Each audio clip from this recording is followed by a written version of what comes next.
Tafadhali mkuu. Maana tangilia na kupigia simu upokee. Ndio. Nyumbani kwangu kumewaka moto. Kama unavyomjua mume wangu, mama, mimi nina shida. Na shida na mimba, mama, nipate mimba. Yupo Kigagula. Ambaye mimi naijua stori zake zote nazifahamu. Nitakuelekeza uende kwa Kigagula mdogo. Atakuelekeza kwa Kigagula mkubwa, atakupeleka.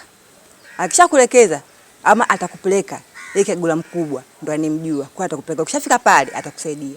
Huyo Kigagula anakueleza anaweza kutia mimba na kutoa mimba. Na hisi ukishafika kwa yule baba shida zitakuwa zishaisha. Sawa mwanangu? Sawa. Sawa. Sawa. Haya, baadaye. Wewe unarudi tena huko? Nenda hivi. Kwa jambo la kwanza. Kwa ndo mama yangu ndo kanielekeza, ndo nikafika mpaka hapa. Kwa hiyo mimi shida yangu kubwa ndio hivyo nilivyokuambia. Miaka miwili baba yangu mpaka sasa hivi sina mtoto. Sijakusikia kichefu wala sijakusikia nini. Kwa mimi naomba unisaidie, unipeleke kwa Kigagula mkubwa. Mimi ninaamini ukishafika kwa Kigagula Sankumbi kila kitu kimemalizika. Siamini kama hawezi kufanya chochote. Kila kitu anakiweza. Na istoshe ana uwezo kuweka mimba na kuitoa.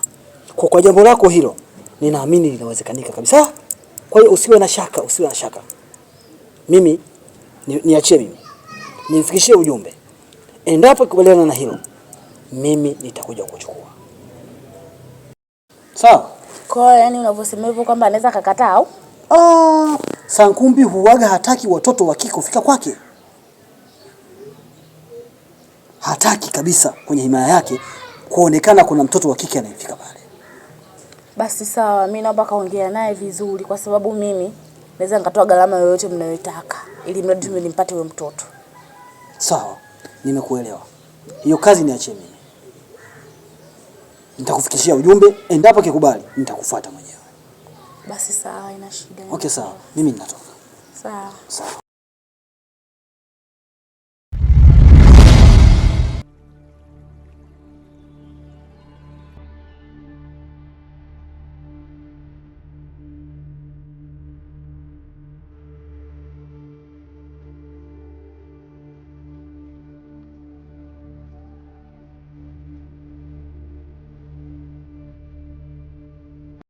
Nimekuja kwako na ujumbe wako. Hiyo taarifa ujumbe huu naijua tokeo toka hapo. Ndio. Mwambie simuhitaji. Hapana. Naomba umsaidie huyo binti. Nimeshakwambia. Sipendi kuongea na mtu mmoja. Mkuu, naomba umsaidie. Simuhitaji mwanamke mwanangu. Najua mkuu. Naomba umsaidie. Kwa kuwa umeniomba kutokea moyoni. Ndio, nitamsaidia. Ila kuna sharti hili